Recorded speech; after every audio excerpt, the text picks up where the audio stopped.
이 시간 함께 나누실 말씀 열왕기하 6장 13절에서 23절까지 말씀입니다.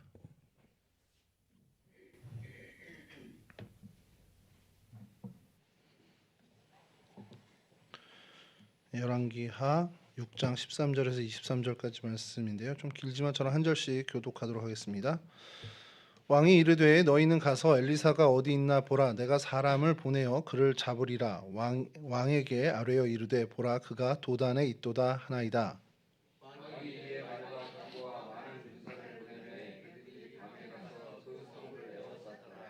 하나님의 사람의 사환이 일찍이 일어나서 나가 보니 군사와 말과 병거가 성읍을 에워쌌는지라. 그의 사환이 엘리사에게 말하되 아 내 주여 우리가 어찌하리이까 하니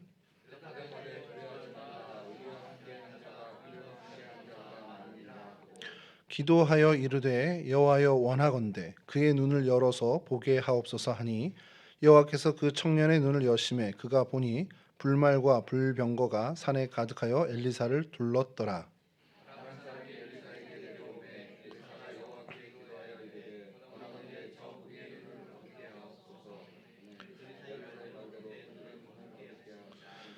엘리사가 그들에게 이르되 이는 그 길이 아니요 이는 그 성읍도 아니니 나를 따라오라. 내가 너희를 인도하여 너희가 찾는 사람에게로 나아가리라 하고 그들을 인도하여 사마리아에 이르니라.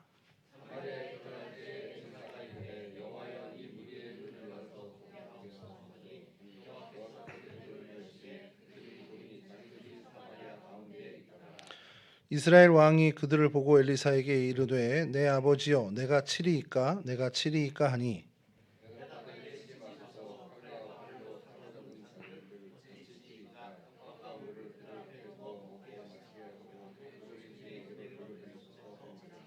함께 하시죠. 왕이 위하여 음식을 많이 베풀고 그들이 먹고 마심에 놓아 보내니 그들이 그들의 주인에게로 돌아가니라. 이로부터 아람 군사의 부대가 다시는 이스라엘 땅에 들어오지 못하니라. 아멘. 오늘 저희가 성경에서 살펴볼 장소는 도단입니다. 도단이라는 뜻은 두 우물이라는 뜻을 갖고 있고요. 성경에 딱 두 군데만 나옵니다. 창세기에 한 곳에 나오고 또 오늘 저희가 읽은 본문 이 열왕기하에 나오죠. 위치 먼저 좀 보겠습니다. 첫 번째 사진을 좀 띄워주시면요. 이제 이스라엘 지도 또 이게 좀 작아서 잘 안 보이시겠지만 위에 갈릴리 호수 그리고 아래 파란 데가 염해입니다. 그래서 그 사이에 위치해 있죠. 그러니까 대략 사마리아 지역 안에, 그러니까 당시 예수님 당시의 사마리아 지역 안에 그 정도 위치해 있다고 보시면 될 것 같고요. 이 주변의 도시들을 좀 보시면 아무래도 좀 이해가 수월할 것 같아서 다음 사진 좀 보여주시면요. 이 사진은 좀 그 지형까지도 좀 한 거예요. 이렇게 여기가 이렇게 언덕도 있고 이제 그 평지도 있고 한 그런 섞여 있는 땅이라는 것이고, 글씨가 전혀 안 보이는군요. 저 큰 가운데 도로 있는, 그러니까 저 위쪽에 두 지점 중에 제 쪽에 있는 쪽이 도단입니다. 그리고 감사합니다. 그리고 그 옆에가 사마리아죠. 오늘 본문에서 이 아람 군사들을 엘리사가 이끌고 데려간 곳입니다. 대략 이 거리가 6km 정도 나옵니다. 직선 거리로 6km 정도 나오니까 성경에서는 한두 줄 정도로 기록된 것이 한 6km면 꽤 오래 걸어가죠. 걷기 좋아하시는 분들 많잖아요. 저희 그 박선희 원사님도 자주 이렇게 걸으시는 거 제가 봤는데 6km 정도면은 어느 정도 가세요? 한 몇 분 정도? 4km. 정확합니다. 네, 감사합니다. 서대문까지 6.2km 나옵니다. 직선 거리로. 이제 도로로 가면 좀 더 이제 더 되겠죠. 그러니까 그 정도 거리를 데리고 간 거니까 1시간 가까이 이제 데리고 간 겁니다. 그러니까 그렇게 좀 입체적으로 성경을 보시면 조금 아람 군사를 도단에서 에워싸서 사마리아로 데려갔대. 그러면 그게 뭐 어느 정도인지 대략 한 1시간 정도 이렇게 끌고 갔다라고. 그동안 1시간 가까이 눈이 어두워서 이 사람들이 간 거죠. 그런 정도로 보면 되고요. 지도 여기서 조금 키워주시면 아까처럼 다시 키워주시면 그 아래쪽으로도 도시들이 있습니다. 아래쪽에 세 지점이 나오는데 일렬로 있는 세 지점의 첫 번째 지점이 감사합니다. 가운데가 나블러스라고 해서 세겜입니다. 지금 이름이 근데 세겜은 여러분 잘 아시죠? 그 야곱이 정착했던 곳이고 이 옆쪽으로 다음에 저희가 살펴보려고 하는데 여기서 저쪽 그러니까 제 반대편 쪽으로 몇백 미터 정도 가면 야곱의 우물 기념교회가 있어요. 그 구글 지도를 보시면 나오는데 거기가 그 기념교회가 왜 기념을 해놨겠습니까? 야곱의 우물이 있다고 해서 기념이 한 게 아니라 예수님께서 수가성에 들어가셔서 수가성의 여인을 만나서 그 영원히 목마르지 않은 생수에 대해서 얘기하시잖아요. 그 지점이 그 우물이라고 해서 거기에 기념교회가 있는데 그 지역이 이 세겜입니다. 그리고 세겜이 전에도 한번 세겜을 좀 다룬 건 아니지만 세겜을 언급하다가 세겜이 두 산 사이에 있습니다. 북쪽에는 에발산, 남쪽에는 그리심산, 그리심산인데 지금 발음은 제리짐, 이렇게 제리짐, 마운틴 제리짐이라고 이렇게 돼 있습니다. 그 도단에서부터 이 세겜까지의 거리도 한 22km, 직선 거리로 22km 정도로.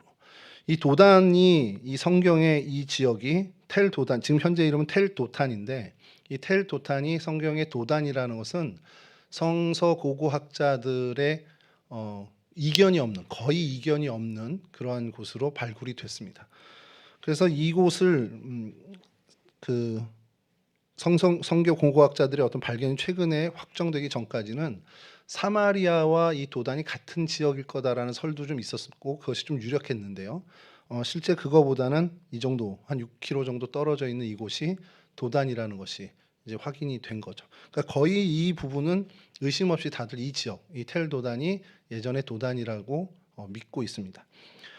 이 언덕을 보시면 이 언덕이 이렇게 굴곡이 있잖아요. 저희가 텔이라고 들어가는 지명이 굉장히 많은데 그것이 언덕입니다. 그래서 이 평지에서 이 봉우리까지가 고가 한 60m 정도 되는 그러니까 아주 높은 산도 아니고요.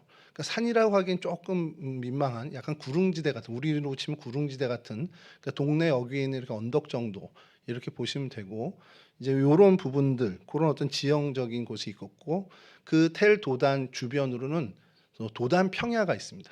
그래서 그곳에서는 많은 이제 농사들이 비옥한 땅으로 지내죠. 이름이 두 우물이잖아요. 물이 풍부한 곳이었다라는 거죠. 성경에 등장하는 도단을 먼저 좀 살펴보면 성경에는 첫 번째 창세기 37장 17절에 이 도단이 등장을 합니다. 요셉이 그 형들을 찾으러 갔다가 아버지 심부름을 갔다가 거기서 형들에 의해서 팔려가게 되는 그 자리가 바로 도단입니다. 창세기 30장 17절인데요. 그 사람이 이르되 그들이 여기서 떠났느니라. 내가 그들의 말을 들으니 도단으로 가자 하더라 하니라. 요셉이 그의 형들의 뒤를 따라 가서 도단에서 그들을 만나니라.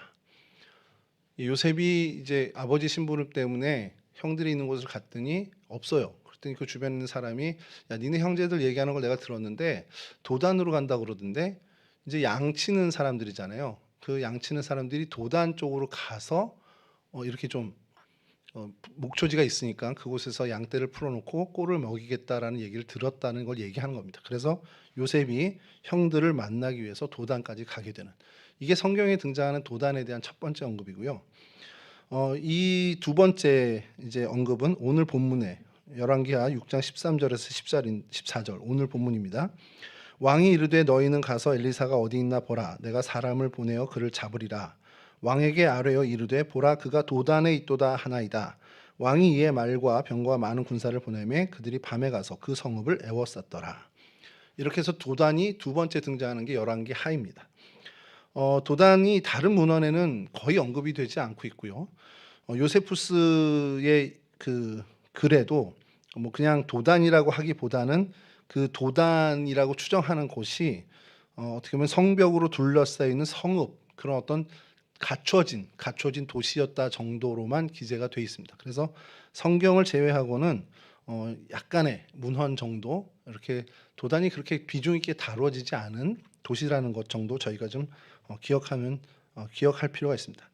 유디서라는 이제 외경인데 거기에서도 언급이 되고 있는데 그것은 이제 군사 행동에 언급돼서 군사 행동과 연관돼서 언급되는 약간 군사적인 어떤 요새 이런 정도의 기능을 가졌다라고 언급이 되는 정도가 사실 이제 다죠. 기록에 의해선.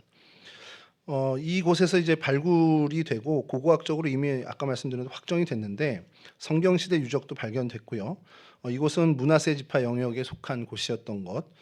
도단 평야가 있었고 교통로가 이제 상하 교통, 그러니까 남북으로 있는 교통로의 요충지였고, 그러다 보니까 군사학적으로도 경제적으로 또 그 교역적으로도 굉장히 중요한 동네였던 것으로 고고학적인 발견이 일어났습니다. 신석기 시대의 유물부터 헬라 시대의 유물까지 다 여기서 드러났고, 그러니까 오래도록 사람들이 거주했다라는 것을 이제 알 수 있는 것이죠. 그래서 도시의 유적들이 발견되고 행정 중심지였던 것으로 추정하고 있습니다. 십자군 시대의 유물도 발견이 됐는데요. 십자군 시대의 탑이 발굴되었고, 그런 여러 가지로 봐서 고대로부터 지금까지 교통의 요충지였다라는 것을 알게 됩니다. 첫 번째 사진 좀 잠깐 전사님 보여주시겠습니까?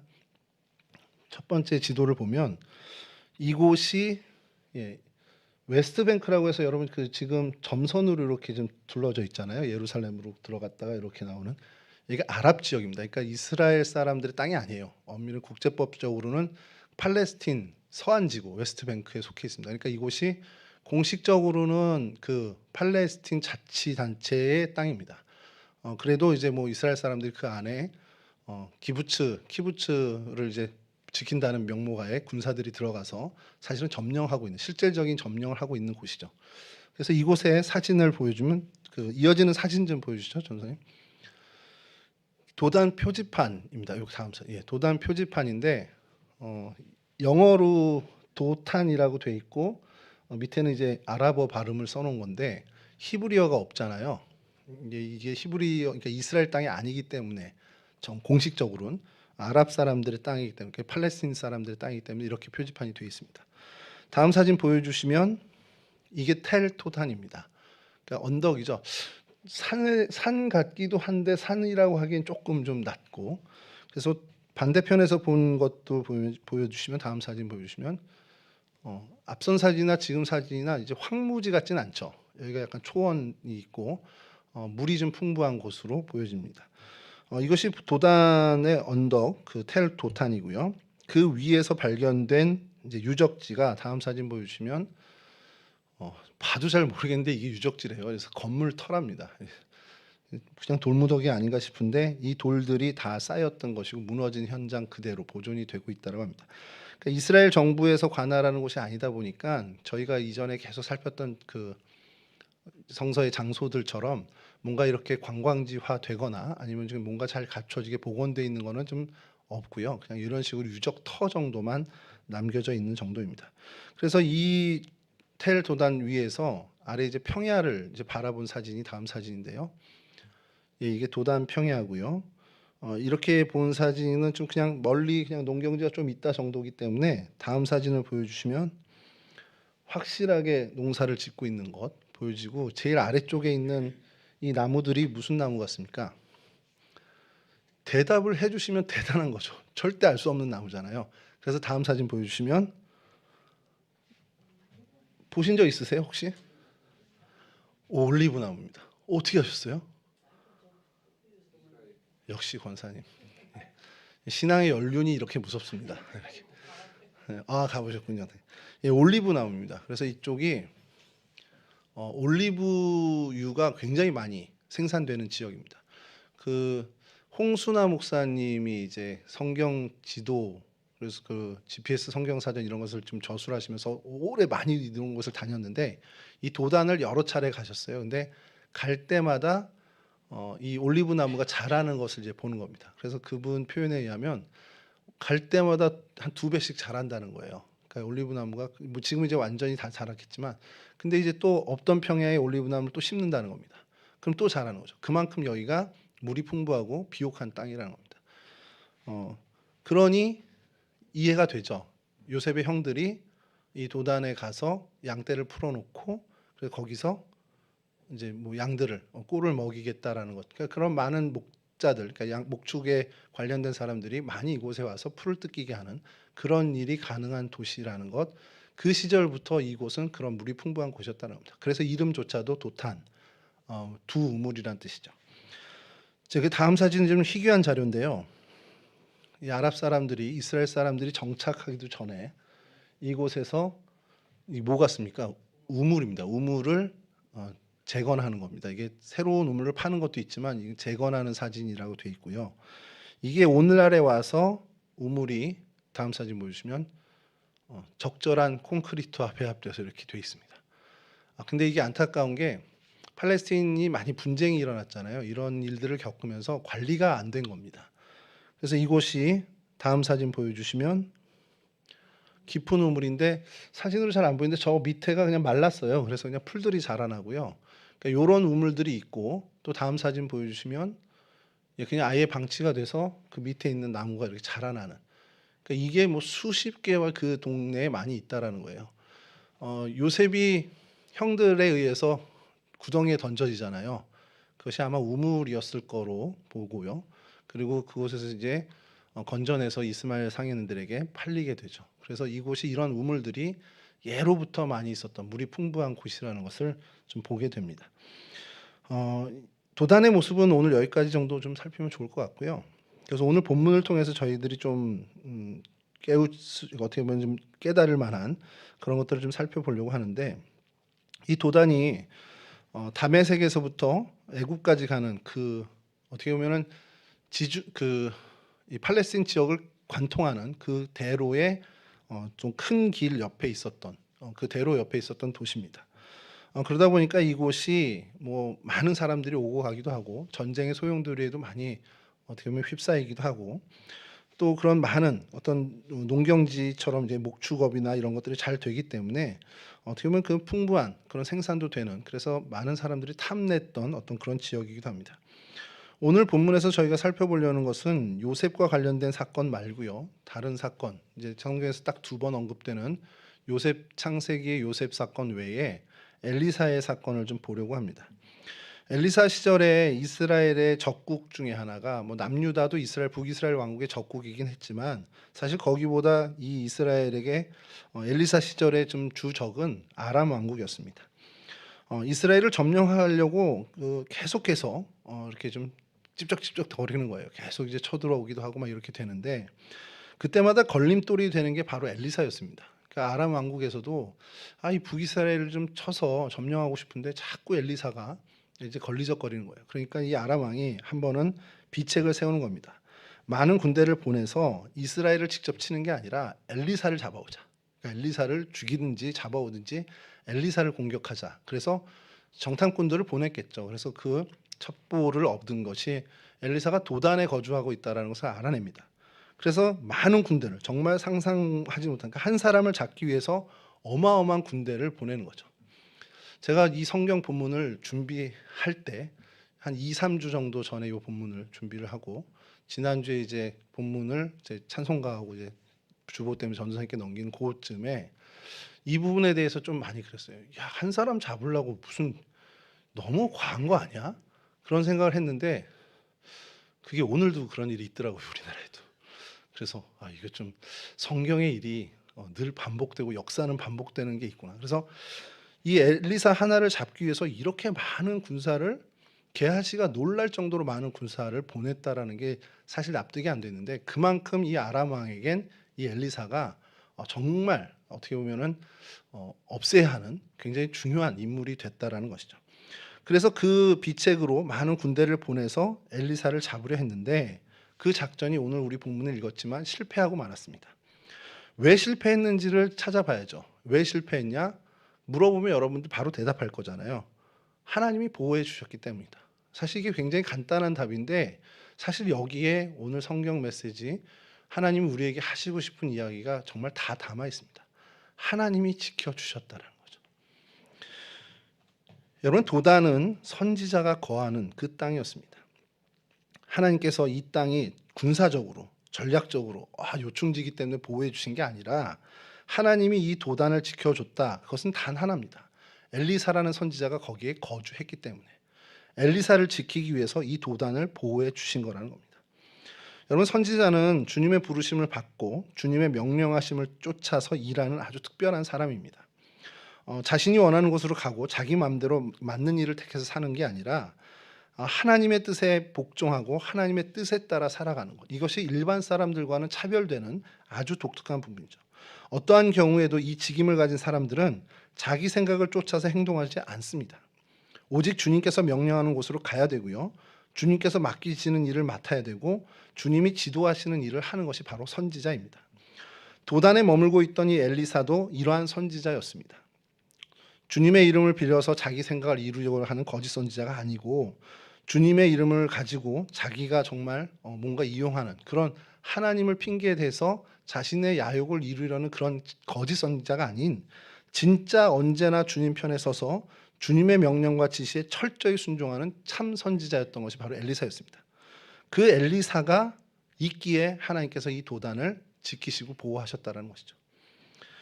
여러분, 이러한 참 선지자의 가장 큰 특징은 주님께서 늘 함께 하신다는 겁니다. 우리가 주님과 함께 하는 것도 맞지만 그게 우리의 표현에서 할 수도 있지만 사실 엄밀히 보면 주님이 우리와 함께 해주시는 것이잖아요. 이러한 선지자의 가장 어떻게 보면 일반 사람과 구별되는 것은 뭐 이런 일을 했대, 이런 능력을 발휘했대, 그거보다 늘 주님이 그와 함께 해주신다는 것이 가장 그 인생이 어떻게 보면 두드러지고 특징적인 것이라고 할 수 있죠. 하나님께서 특별히 함께 해주신다는 것. 여러분, 이 하나님이 함께 해주신다라는 것, 이 선지자뿐만 아니라 신약 시대에 그리고 주님의 명령을 받은 주님의 일꾼들은 동일하게 하나님이 함께 해주셨습니다. 마가복음 16장 19절에서 20절입니다. 이거 좀 읽어드릴게요. 주 예수께서 말씀을 마치신 후에 하늘로 올려지사 하나님 우편에 앉으시니라. 승천하신 일이죠. 제자들이 나가 두루 전파할세 주께서 함께 역사하사 그 따르는 표적으로 말씀을 확실히 증언하시니라. 주님께서는 주님의 일을 하는 사람들, 선지자가 됐던 주님의 일꾼이 됐던 주님의 일을 맡아서 주님 말씀에 복종하고 주님께서 지시하는 그 지도를 받아서 살아가는 그 사람들과 언제나 함께 해주신다는 겁니다. 그러니까 주님의 말씀대로 내가 살아가고 주님을 믿는 믿음으로 신앙생활을 하는 사람은 언제나 혼자가 아닌 주님이 함께 해주신다는 사실을 믿고 살아야 한다는 것이죠. 여러분, 엘리사는 이 같은 사실을 정확하게 알았던 사람입니다. 주변에서 어떤 일이 일어나든지 주변에 어떤 위험이 있든지 별로 괴념치 않았다라는 거예요. 주님과 함께하는 그 삶은 주님의 보호하심 아래 있고 안전하다라는 그 안심함을 이 엘리사는 갖고 있었습니다. 사단이 아무리 막강한 힘을 동원해서 해하려고 애쓴다 해도 이 주님의 보호하심을 뚫고 들어올 수 없다라는 것을 확신하는 사람, 이것이 주님과 동행하는 사람이 갖는 믿음의 하나이죠. 주님께서 그처럼 주의 사람을 보호하신다는 사실, 이것이 사실 우리가 이것을 믿느냐 믿지 않느냐에 따라서 우리의 인생은 참 어떻게 보면 달라질 수밖에 없다는 사실이죠. 이 도단은 주님의 군대가 보호하는 곳이었습니다. 오늘 본문에서 가장 우리가 주목해야 할 사실이 불말과 그 불병거, 즉 하나님의 군대가 엘리사를 둘러서 보호하고 있었다라는 이 사실, 이 팩트입니다. 주님께서 군대를 말씀드린 것처럼 도단에 보내셔서 아람 군대로 하여금 그 성내에 근접하지도 못하게 하신 이유는 말씀드린 것처럼 어떤 문화적인 가치가 있고 이 도시가 어떤 아름답고 이런 것이 아니라 주님의 사람, 그의 세우신 일꾼 엘리사가 거기에 있기 때문에 보호하시고자 주님께서 취하신 조치라는 것이죠. 이처럼 자기가 세우신 일꾼을 항상 보호하시고 그들이 처한 공경에서 늘 주님께서 건져내 주시는 그런 하나님의 역사를 우리는 성경에서 계속해서 발견합니다. 그래서 주님의 일을 하는 사람들은 항상 마음에 이 담대함을 가져야 돼요. 내가 이게 내 욕구를, 내 야욕을 이루고자 하는 일이라면 어쩔 수 없죠. 그거는 뭐 주님이 함께하지 않으셔도 할 말 없는데, 적어도 내가 주님께서 말씀하신 일, 주님의 선한 일, 주님의 의를 드러내고 주님의 역사를 행하는 일에 내가 동참하고 그 일을 맡고 있다면 적어도 그 일을 할 때만큼은 주님께서 우리와 함께 하신다, 나와 함께 하신다는 그 담대함을 가져야 한다는 겁니다. 여러분, 세상의 악한 세력은 끊임없이 주님의 일꾼을 위협하고 방해합니다. 그런데 거기까지예요. 위협하고 방해하는 것까지입니다. 위협에만 그치고요, 그 이상 아무것도 하지 못합니다. 이유는 주님께서 보호하시기 때문이라는 거죠. 여러분, 사자굴 속에 다니엘이 안전할 수 있었던 까닭이 뭐겠습니까? 또 다니엘의 세 친구가 풀무불에서도 상함 없이 온전한 이유가 무엇이겠습니까? 방패 대신 주님의 보호하심을 믿고 온전히 의지했고 실제로 또 주님께서 그렇게 보호해 주셨기 때문이죠. 믿음이 있고 주님의 약속을 신뢰한다면 두려워할 필요 없다라는 겁니다. 하나님은 다니엘과 그 세 친구와 함께 하셔서 그들을 보호해 주신 것처럼 오늘도 2025년을 살아간 우리도 하나님의 백성이요 하나님의 일꾼으로서 하나님의 말씀에 순종하고 주의 일을 도모하는 길을 걷는다면 같은 방법으로 하나님은 우리를 지켜주십니다. 여러분 이것을 믿어야 합니다. 이 믿음을 여러분들 가지시길 주님의 이름으로 축원합니다.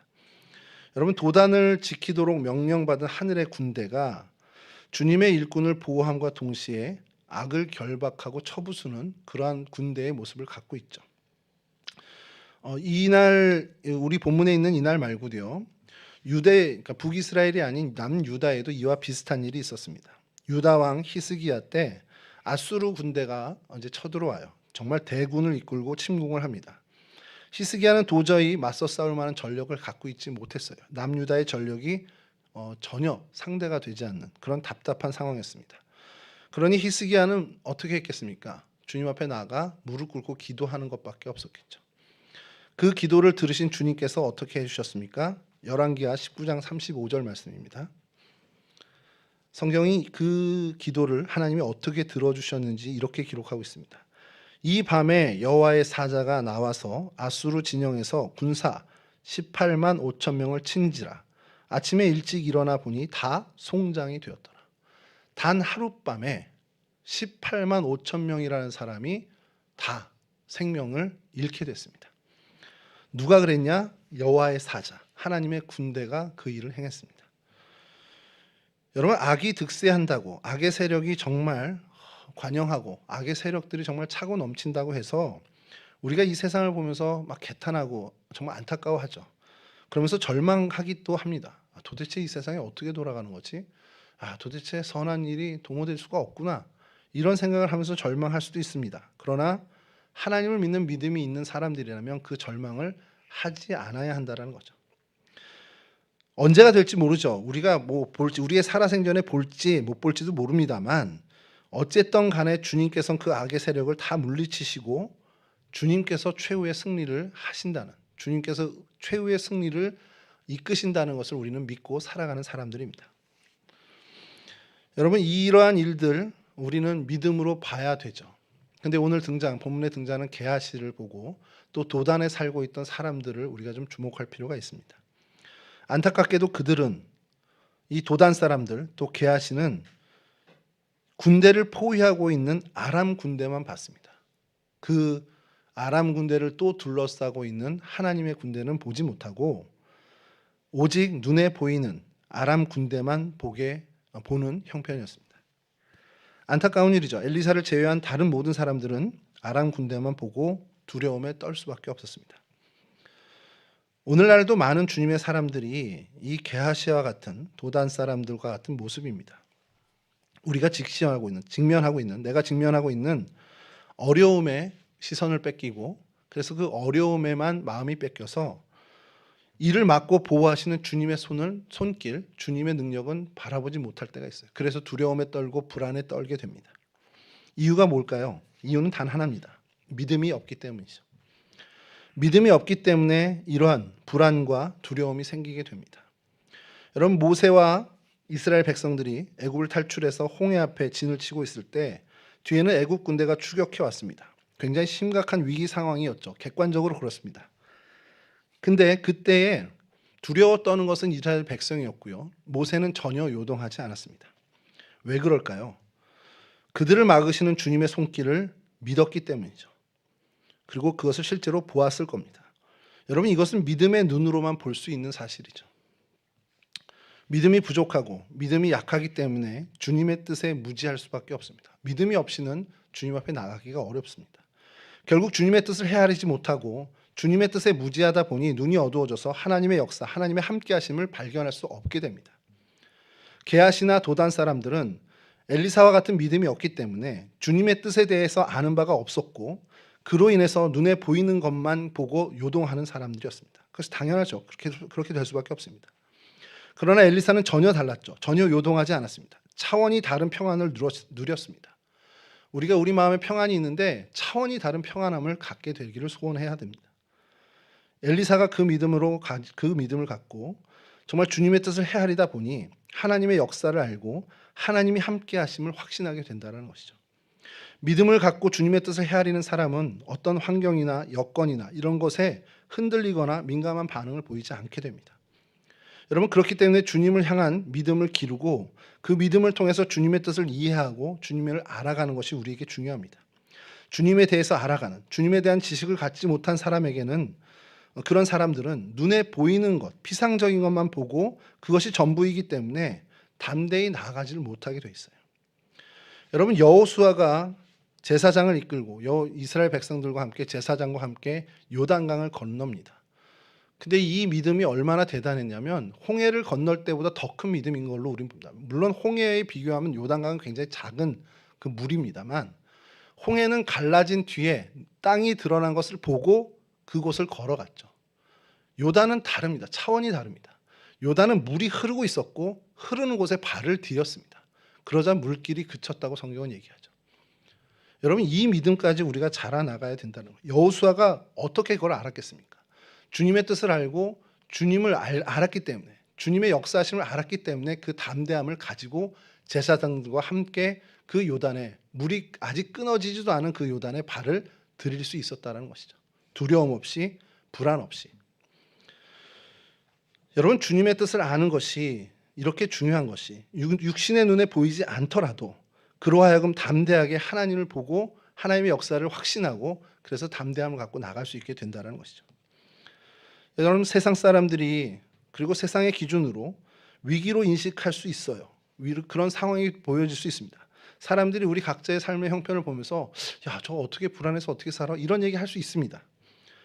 여러분, 그러나 믿는 이들에겐 그러한 상황이 결코 위기가 될 수 없습니다. 주님의 일꾼들, 주님의 거룩한 백성들이 있는 곳에는 언제든지 하나님이 함께 하시기 때문이라는 것이죠. 하나님은 함께 하십니다. 그것을 우리가 발견하느냐, 인식하느냐, 인식하지 못하느냐가 문제라는 거죠.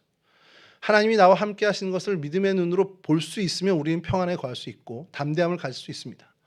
그러나 그 눈이 없어서 하나님이 여전히 우리와 함께 하심에도 불구하고 하나님이 함께 하시다는 사실을 인지하지 못한다면, 볼 수 없다면 우리는 불안하고 두려움에 떨 수밖에 없다는 것이죠.